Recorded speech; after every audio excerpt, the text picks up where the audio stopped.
Les années 2020 sont définitivement une période de nostalgie pour la télévision française. Le petit écran a décidé de faire place non pas à de nouveaux programmes mais au grand retour d'émissions cultes.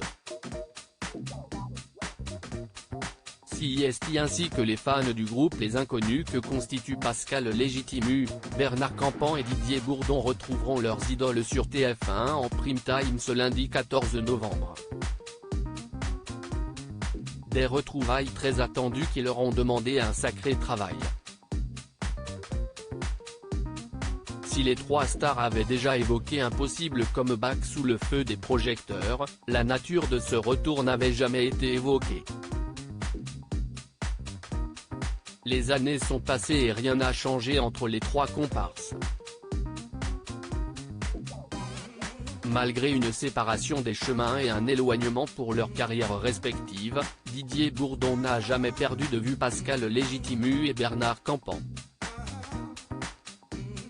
Tout comme il n'a jamais perdu la femme la plus importante de sa vie, Marie Sandra.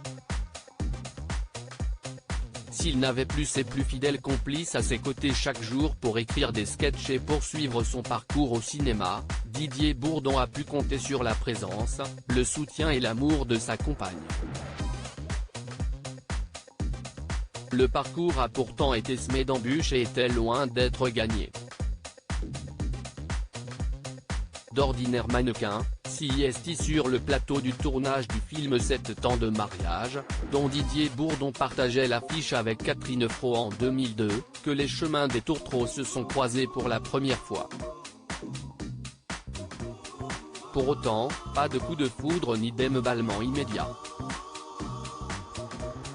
Il aura fallu attendre quelque temps pour que le couple fasse ses premiers pas d'amoureux. Ça a pris un moment comme le confiait Didier Bourdon et Marie Sandra à Paris Match en 2009, le rapprochement s'est fait progressivement, ça ne s'est pas fait tout de suite, ça a pris un moment. L'acteur rajoutait, on s'est vu, puis plus vu, je pensais que c'était fini, je me répétais en boucle, pas grave, t'en trouveras d'autres. Et puis mon père est mort et, quelque temps après sa disparition, une voix intérieure m'a dit d'aller chercher Marie. CIST très étrange. Comme si mon père m'avait donné la force. Didier Bourdon a fini par prendre son courage à deux mains et s'est rendu chez l'heureuse élue, lançant officiellement le début de leur belle romance. Les amoureux roucoulent toujours 20 ans après leur rencontre. Marie Sandra et Didier Bourdon ne sont d'ailleurs plus seuls. En 2006, ils devenaient les parents d'une petite fille prénommée Clélia avant que Natacha ne pointe le bout de son nez en 2010.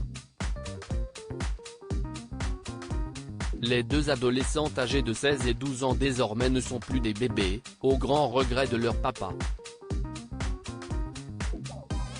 Didier Bourdon n'a d'ailleurs pas hâte que le temps passe encore plus, avec mes filles CIST super, mais quand elles viendront avec leurs copains.